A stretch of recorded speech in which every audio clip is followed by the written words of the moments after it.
Hello, it's your favorite sports Unc here. Don't forget to hit that subscribe button to join the fastest growing community on YouTube. Remember, Nightcap doesn't happen without you. So please subscribe or you're going to make Ocho cry.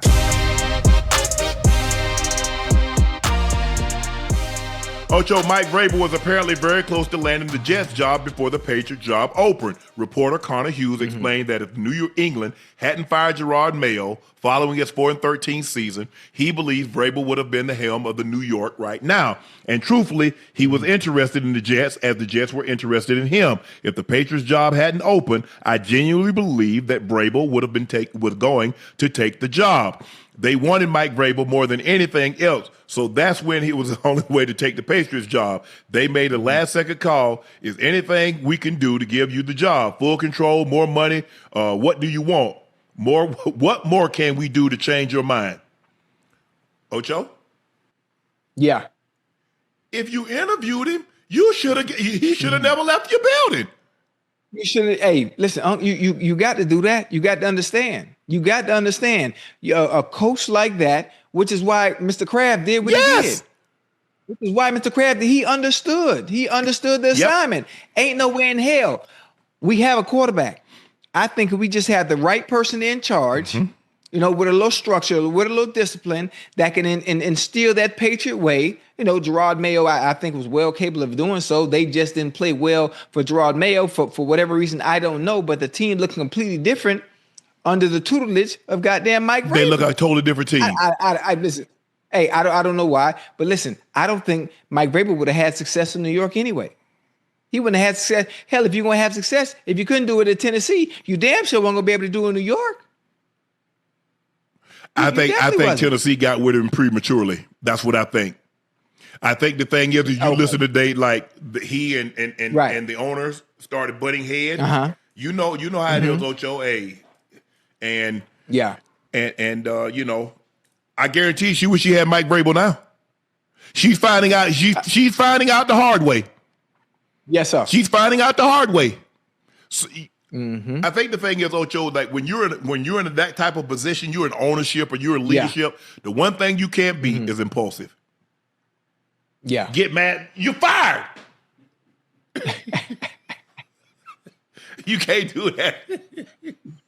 Even though sometimes I understand that you might want to, you're never working this industry again. Right.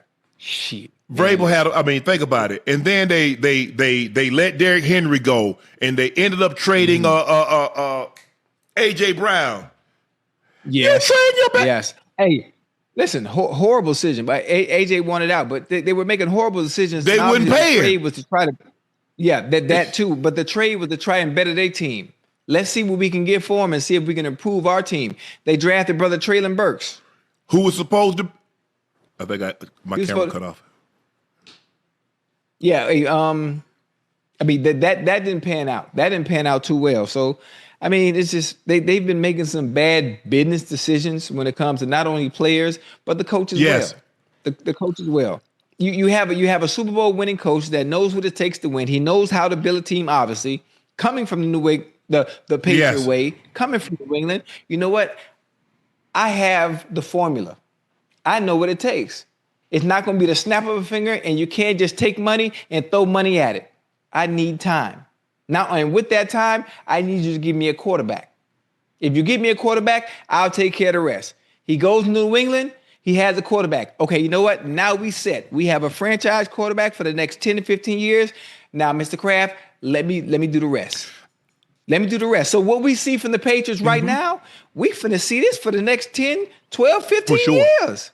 For sure. Because the one thing that you know about Mr. Kraft is that he'll step out of the way. Yes, he'll step out of the way. Now, do I think he has more in common with Vrabel than he did Coach Belichick? Yes, I do.